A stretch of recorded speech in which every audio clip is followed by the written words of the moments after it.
let's continue with discussing bias and variance in stochastic gradient estimation. So stochastic gradients are sample estimates. So this means that they have a mean and a variance. When this variance is too high, this can cause problems with learning. The reason is that the stochastic gradient updates become too noisy and the convergence of the learning is hurt. What we can do in that case is reduce variance with various variance reduction techniques. One of the most popular approaches is control variance. With control variance, we want to reduce the variance of estimating a quantity f of x. What we do in that case is we assume another related function, h of x, for which we can compute the analytical expectation, h bar. How can we derive this function h of x such that we can compute the analytical expectation and so that it's close enough to f of x? This is part of our design choice. For instance, we can say that h of x is the second order Taylor approximation of our function f of x. Now, instead of estimating our precise expectation with a direct summation like before, in Monte Carlo simulation, what we do is we first subtract from our target quantity f the function h of x, and at the same time we are adding the expectation, the analytical expectation. Note that the f of x minus the h of x is input to our expectation, so it's an input to our integral, whereas the analytical expectation goes out. What we have achieved with that is that if we take the limit, so a lot of samples, the expectation of our new function f tilde will be the same as before. So the expectation of f tilde will be exactly the same as the expectation of f hat. The reason is that this gets cancelled with that guy here, so nothing changes. However, at the same time, it can be shown that the variance will be lower and the reduction will be optimal when beta is minus the covariance between the two functions, f and h, over the variance of h. The higher the correlation between f and h, the more the reduction in variance for our estimate. Another situation is that quite often, especially in deep neural networks, gradients are hard or impossible to compute. For instance, if we have binary stochastic neurons, that is neurons that are controlled by a probability density function from which we can sample outputs z, and z can be either 0 or 1. It's not obvious how we compute derivatives for this operation, for this stochastic operation. If we were to compute the derivative on the sample, so on the output of the sampling, then the d of z over d of x would be exactly 0. The reason is that z, being the sample, it's a constant value, right? So after the sampling is over, z is a constant value. It's not the output of the function anymore, and therefore the derivative of a constant is 0. What we can do instead, what is a popular alternative, is replace this derivative with a straight-through gradient.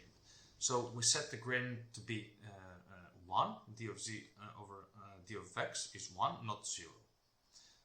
Another alternative is to set the gradient of this process to be the gradient of the density function.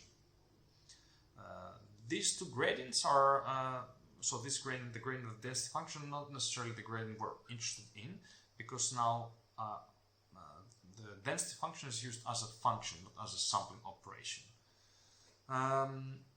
Straight-through gradients introduce bias, so these are biased estimators for obvious reasons, right? So this gradient is not the gradient, the exact gradient that we're would normally have to compute. Also, this one is not the exact gradient that we would normally have to compute. In any case, straight-through gradients can help us when the exact gradient is not easy to compute, or when it is impossible to compute. When it comes to variance reduction without bias, two popular methods have been rebar and relux. So rebar is a low variance and unbiased gradient estimator for discrete latent variables. It is inspired by the reinforced algorithm and continuous relaxations, and it removes the bias that continuous relaxations introduce. Relux is a low variance and unbiased gradient estimator for black box functions, and it's applicable to discrete and continuous settings. I don't give more details for these two methods because I think it's out of scope. However, I mention them because they're very popular when you're interested in neural networks with discrete latent variables.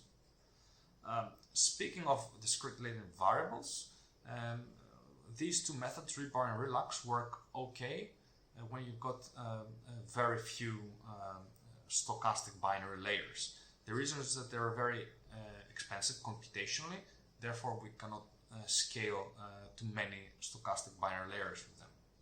At the same time, we cannot apply the straight-through for multiple stacked, so deep binary stochastic layers. The reason is that because the straight-through estimator is biased, we start adding bias on top of bias, and the final gradient that we compute in the end is very far away from the exact one, the true one. This means that the learning goes very bad very soon.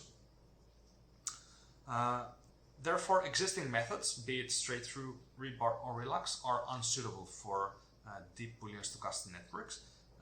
In a recent work of mine with Adil Purvis and Taco Cohen, we present a method on how we can, in fact, learn very deep Boolean networks with stochastic binary latent variables. For this, we are expanding the Boolean networks with harmonic analysis, so in terms of Fourier, also in terms of Taylor. And we show in that work that the bias in variance is in fact caused by higher order coefficients in these expansions. By manipulating in some specific ways implicitly these coefficients, we show we can reduce bias and variance, and by doing so we show we can train up to 80 layers, so neural networks with up to 80 layers and many stochastic layers, whereas existing literature could train only up to 2. So this work is, of course, I'm not going to give more details again for this, it's not important. However, I mentioned also for those of you who are interested to work in this direction,